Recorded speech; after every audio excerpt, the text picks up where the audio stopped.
Hey guys, what's going on? I didn't know you were there. My name is Mike, and this is the bored Cyborg with hair in my mouth. Welcome back to yet another episode of What's in the Bag, which is my version of the movie collection update. I talk about any movies, DVDs, Blu-rays, VHS, even some video games, some books, some comics, anything that I picked up over the last couple months or month or so, and show it to you guys. Talk about each piece individually and why I picked it up, why it's now a part of the ever-growing collection. I'd love to know what you guys think of some of my pickups coming up, so feel free to leave that down in the comments below, and we can get a little discussion.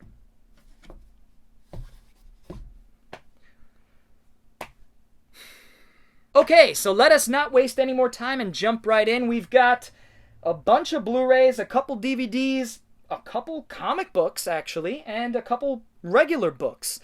All film-related. Remember, film is the foundation of everything that I collect. So let's jump right into the first Blu-ray, picked up from the bookstore. Or no. Where'd I get this? I got it for $1. I forget where, but I got it for $1. This is War of the Planet of the Apes, so that rounds out my Planet of the Apes collection. I have all the originals, all 5, and then I have Tim Burton's remake, and then I have the newer trilogy, the prequel trilogy. I gotta be honest, I've seen all the Planet of the Apes films, and these are my favorites, and I believe War might be my favorite of all of them. It's definitely my favorite of the recent trilogy. This movie is just, it draws from Apocalypse Now. The intro sequence is just so, it takes place in the jungle, and it's so tense and well shot. Matt Reeves really has taken this series under his belt and has claimed it as his own, and it really reeks of style and poignancy and heart. Obviously, these are movies about apes that are gaining a conscience and full sentience, evolving, that are adapting to their surroundings and becoming more intelligent. And so, at its core, that's what it's about, but it really is a parallel. It's an analogy for what it means to be human. It's almost humans' evolutionary story in a lot of ways. Maybe the humans in this could be viewed as nature. You know, sometimes it's forgiving, sometimes it's unrelenting. We really connect with Caesar in these movies, and I love the character Andy Serkis. If it wasn't for him, these films would be a shell of themselves. I mean, Matt Reeves is still there to direct, but Andy Serkis is his technical prowess, his understanding of the technology of motion capture really brings these characters to life for really the first time ever. I mean, these are CG motion cap led films. The main characters in these films are always motion capture. I mean, there are human protagonists as well, but it's just a really great film and a great way to round out the series. I could talk about this forever. In fact, I have a review on Letterboxd if you want to read that, but that is War of the Planet of the Apes. Next up is one I picked up from the store. That is Thunder Road. Gotta be honest, I don't know much about this movie, but it is a Timeless Media Group release from '58. Robert Mitchum. It looks like an action flick. Let's read a little bit of the back. Action-packed Thunder Road, a cult classic that moves like white lightning. Korean War vet Lucas Doolin runs moonshine across the mountain back roads, dodging the law and lawless alike. With government agents and gangsters closing in on the operation, it seems the county may run dry. Hell yeah, this sounds amazing. Sounds like my kind of thing. An action flick from '58. Can't wait to check this out. Thunder Road. Next up is another one that came into the bookstore. Some really cool stuff comes into that store sometimes. And that is The Whisperer in Darkness. This is a Lovecraft adaptation, actually by the same Lovecraft Historical Society that did the Call of Cthulhu. If you remember, I've talked about it, I think, here and there, actually. Yeah, I think I've highlighted it a couple times. But it's a film done by this Lovecraft Society, Historical Society, done in the style of a late 20s silent film. So it's sepia tone, black and white, no dialogue. It's got title cards for the story, plot cards, and it's done in a really authentic and cool way, and I love it. It's one of the best Lovecraft adaptations out there. Whisper in the Darkness is following, I would imagine, in that same suit. I've yet to see it, but I am looking forward to doing so. It's a lot longer than Call of Cthulhu, which is nice, so it was probably a bigger production. And I've actually not read this story from Lovecraft either, and I am a Lovecraft fan. I've read a bunch of his work. But that is Whisper in Darkness. really cool cover here. Really cool work by the H.P. Lovecraft Historical Society. So, can't go wrong with that. Whisper in Darkness. Next up, same thing, my job. Got a copy of Sphere for a couple bucks. I like Sphere. I when it comes to sci-fi from the 90s, it's really difficult to displease me. I like so many obscure, weird science fiction B movies and stuff like that. Now, this is not a B movie. This is definitely a big budget A Hollywood list movie.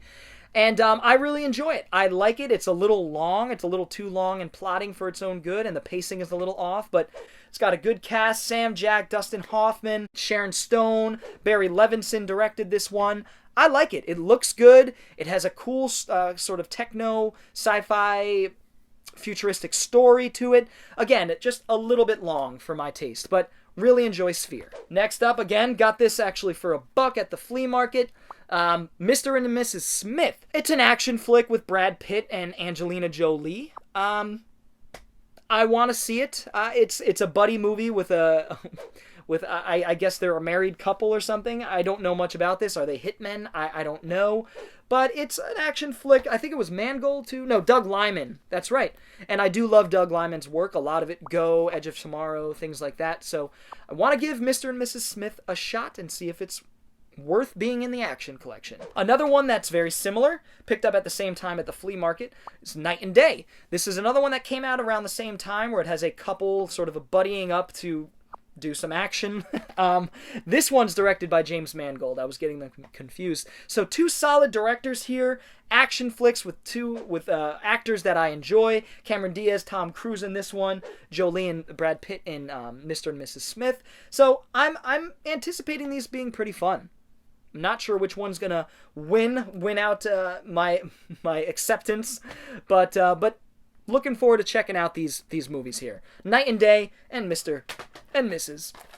Smith. Got this for $1 at the flea market as well. Very excited to add this to the Blu-ray collection. I've had it on DVD literally since it came out in around 2000. Grew up watching this movie. I was 12 when I first saw it, or 13, so it was the prime time for me to see it. I love it. This is a stoner movie. I mean, without any weed. I don't think there are any times where the characters are smoking, but it's like Bill and Ted. They never smoke, but it's a stoner-ish movie, stoner culture movie.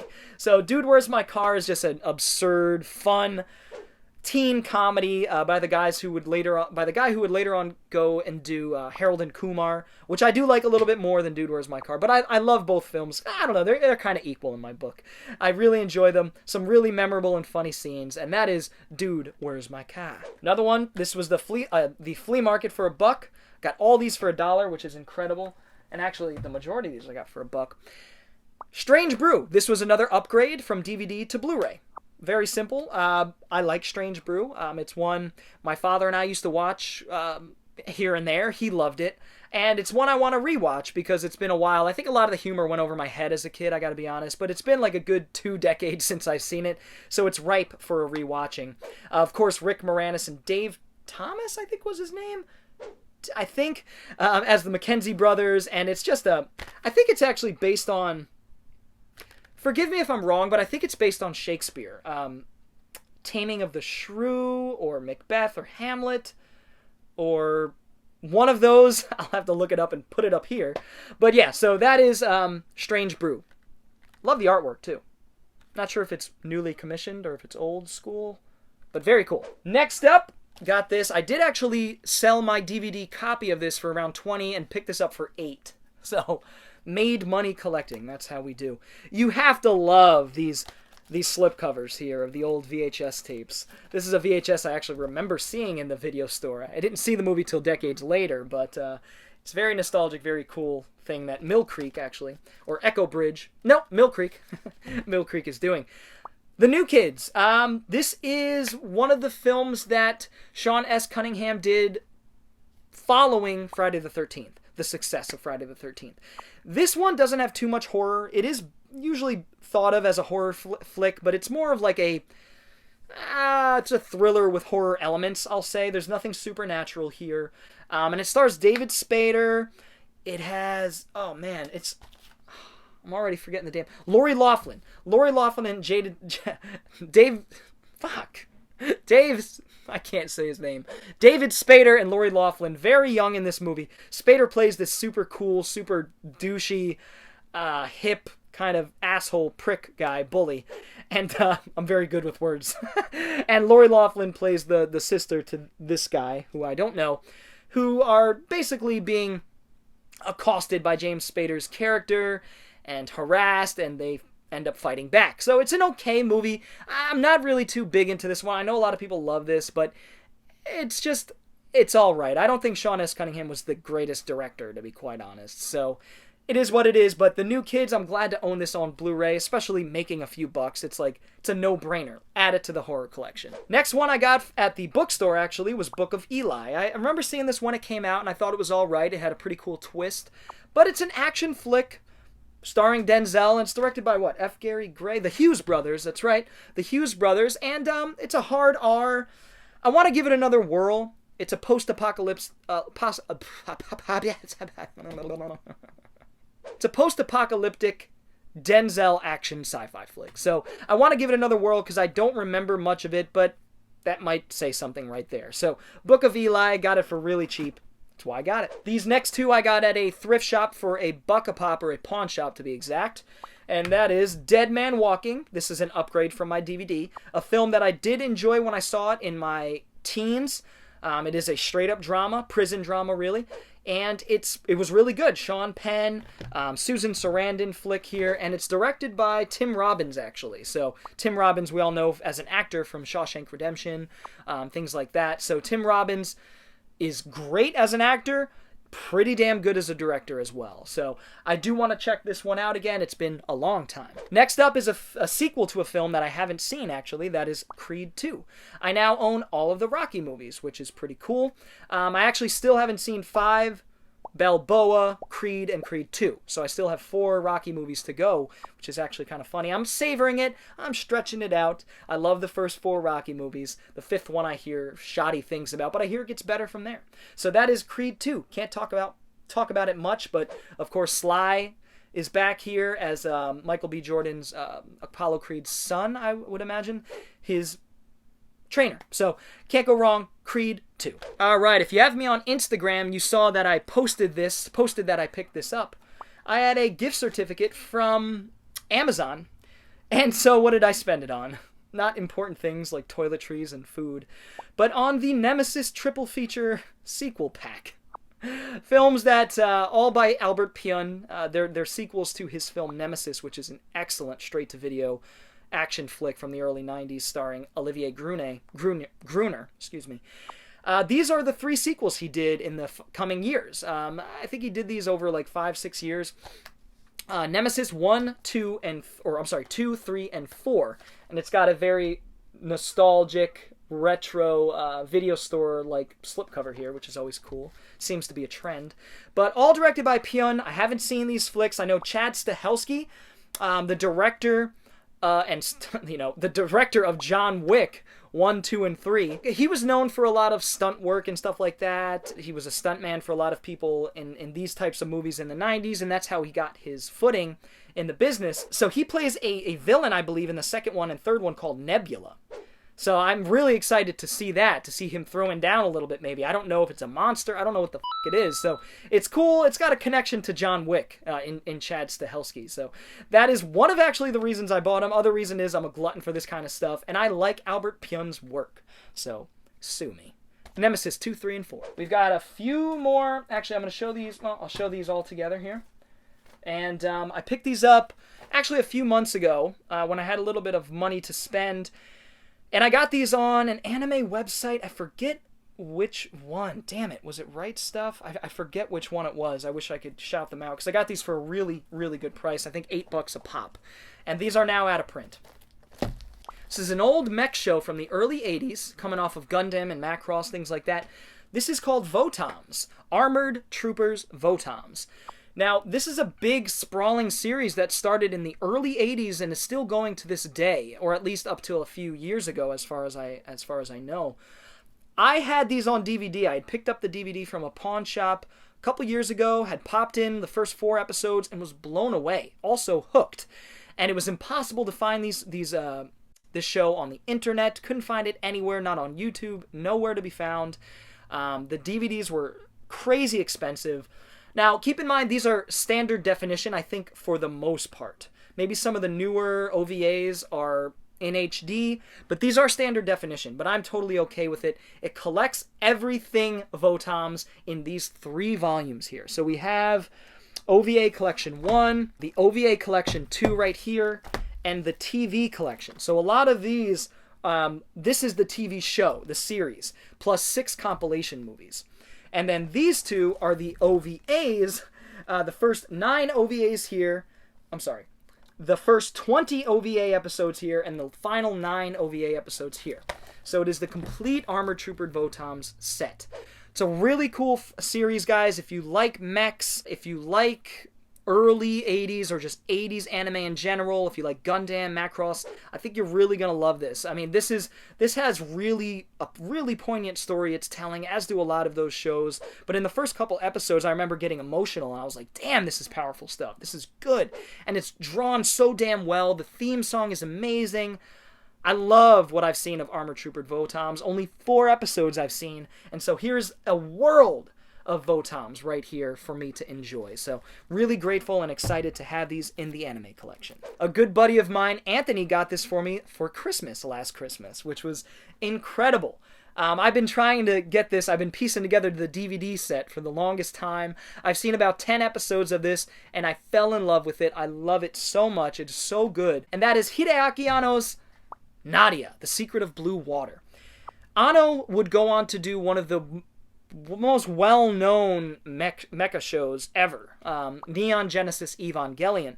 But before that, this was his first project. As far as I understand, this was his first project, and it's very Jules Vernean. In fact, it is based on 20,000 Leagues Under the Sea. Now, as the Japanese always do, they take their liberties and kind of tell their own stories along with the Jules Vernean influence there.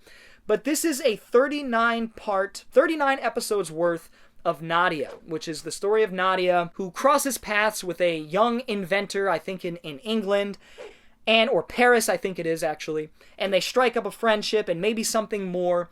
And it follows in very like Team Rocket fashion. It follows a bunch of bad guys who we are introduced to as the story goes along, bigger and badder bad guys.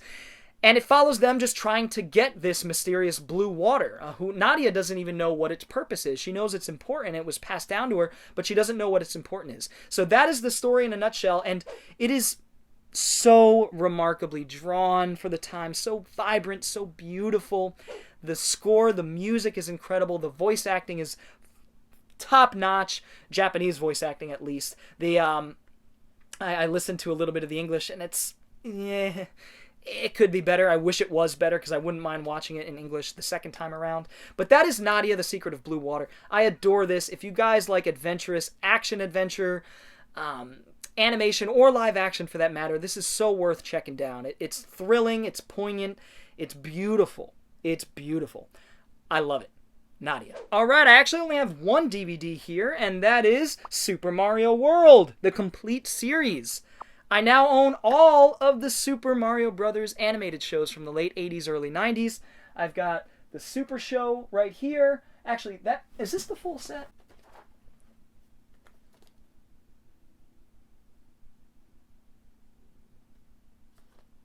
I think it's the full set. And I also have the Adventures of Super Mario Bros. 3. So essentially, Super Mario Bros., Super Show, Mario 3, and then Mario World. All very similar, all sort of take place in the same universe, obviously. But honestly, I think this show and Super Mario Bros. 3, which is probably my favorite, are better than the Super Show. I really enjoy all of them for different reasons. 3 is probably my favorite because it does like the platforming segments of the episodes, which I really enjoy. But Super Mario World is really fun. It introduces Yoshi, obviously, like he was introduced in the original game, Super Mario World. And as a collector of DVDs and of video games, and as a lifelong player, literally my entire life player. I grew up playing these games. I was 4 when I was playing Super Mario World, 3 or 4. I have a story about that for another day. But I love this stuff. Can't go wrong. I'm putting this right in with its family after this video. Alright, next up I actually have a book and then a few comics or trade paperback graphic novels. First up is the Relic. Yes! The Relic. Now, this is not just some random thriller by Preston and Child. Will you stay? This is what the movie The Relic was based on. Peter Hyams' The Relic, a film that I am a fan of, a monster movie with Stan Winston, monster effects. You. Stan Winston does the effects in the movie. Peter Hyams shoots the movie, lights it, directs it. I really enjoy it. It's a fun late 90s monster movie that I always sort of do a double bill with Mimic with. And it's just a fun creature feature movie of the likes that we don't really get too often these days, at least practically. It does use CG as well, but it uses it very smart. Anyway, this is the book that it was based on. I mean, it is just a book. There's not much to show here, but I'm looking forward to checking this out. What might happen if a creature from Jurassic Park came to New York City? The cool thing about this creature in this novel and in the movie, it's sort of a chimera. So it's like all these animals kind of fused into one. It's an amalgamation of a bunch of different animal DNA, which is really cool. So looking forward to reading this. One of these days, I'm going to check this out. All right, I got a few graphic novels here that are pretty cool. At least for me, they are. And then I have one single issue comic book that I want to show you guys, but I'll save that for last. First up, Gotham by Gaslight. Now this is, I picked this up because I know there's an animated film based on this story that I've actually checked out a little bit of. It was late and I passed out, but it was really cool. It was like a horror gothic sort of Batman tale with Jack the Ripper. So that is what this was based on, or that is, the movie is what was... That movie was based on this graphic novel, which I believe is a one-off story. So I always enjoy those. And my phone is ringing. Hello? So I'm looking forward to checking out this book, which won't take me long to read at some point. Probably after I watch the movie or before. I don't know. See how I feel. Now these two, I'm going to show them together because they both came out in '89. They were both based on films that came out in '89. And these came into the job and I just had to go home with them. When I found out that they were the official comic adaptation of the Warner Brothers motion picture of Batman. Yeah. And the official comic adaptation by Marvel Comics of The Punisher. Which both have a really... Oh, come on. This is a nightmare. Both have a really similar art style there. But, so I'll show you the art style of The Punisher, which I really like. I'm a sucker for early 90s comic book artwork. And this is based on the Dolph Lundgren 89 Punisher film, which is so cool. So I'll put that to the side. And this one, same thing. Batman, based on the 89 Tim Burton film, which, again, is so freaking cool. This one, the artwork isn't bad. I like the artwork in The Punisher a little bit better, but it's not bad. You see the likenesses there and everything. So, Batman 89, the official comic adaptation. I got these for like 50 cents a piece. Awesome. Next up, I told you guys in a previous video that I was getting into the Swamp Thing after watching the show, the live-action show. I read a little bit of the early Bronze Age, or I'm sorry, was it Silver Age or Bronze Age comics? Early 70s ones? And then this came into the job, which was so exciting for me because Love and Death, this is Alan Moore's version of the Swamp Thing. And this book is supposed to be one of the best Swamp Thing books out there that you could read. I believe this is a one-off story. Alan Moore is the big name here. And I'm really excited to finally get into this one. I think the show borrowed a lot from this one, from this book in particular, but we'll find out. I'll see. I'm looking forward to sitting down and reading this. Anything that I've read by Alan Moore, I actually recently read through Watchmen, which I absolutely loved. It's incredible. Anything by Alan Moore, I will give a chance, especially his Swamp Thing. I'm a big fan of the character of Swamp Thing. It's very horror, very gothic inspired. So, love me some Swamp Thing. Can't wait to read Love and Death. Last, but certainly not least, in fact, it might be, well, in terms of the graphic novels and books and stuff, it's most. But this came into the job, and I had a little bit of trade credit, and I was like, you know what? I can get this half off, which I think it was marked at like 25, so I got it for like 12 something. And it was all credit. And it's a really, really high grade. I'm not so much into comics, but as you could probably tell, working in a comic/bookshop, you know, I'm getting into it a little bit. It's graded roughly an 8. And that is the first Godzilla King of the Monsters Marvel comic book. I believe this is the first Godzilla comic book Period. I could be wrong about that. Somebody correct me if I'm wrong, but Godzilla #1. As you can see right there, 30 cents back when it came out. This is so incredibly cool to me, guys. I'm not going to open it up and show you. In fact, yeah, there's the sticker there, but I got it for half off of that. Got to get that sticker off. Display this bad boy. But take a nice look at that. Look at the artwork. You know, this is from the early 70s. Let's see if it says, or late 70s, 77. So this was around the time of, wow, this is like, wow, so this was after Terror of Mechagodzilla, I guess? Yeah, because that was, what, 75? This is 77. So this was actually during the break between the Showa era and the Heisei era, which is interesting. Because the next film would come out in 84, which was Godzilla 84, or Return of Godzilla, which was sort of a reboot. So that's interesting. This came out at a time where Godzilla wasn't having movies made, which is interesting. Interesting. It's also interesting. So, Godzilla King of the Monsters, #1. I had to show you this, guys, because I know I have a lot of Godzilla fans that watch. I'm a big Godzilla fan myself, and it was really cool to get #1 Godzilla King of the Monsters in really good condition. So that will stay in this bag and board for quite some time, because if I'm going to read it, I'm going to get like a trade paperback of it or something. So, very cool. Very cool. I just want to thank you guys for checking out my pickups from the last couple weeks, few weeks, last month or so maybe.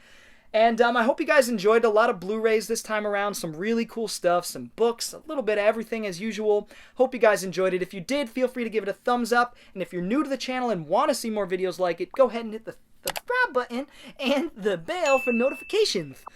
Don't know what that voice was. I'd love to know what you guys thought of my pickups, so feel free to leave down in the comments below what your favorite pickup of mine was. If there's anything you've picked up recently, I'd love to get a little discussion rolling, as usual. Anyway, guys, I will see you next time. Bored Cyborg, out.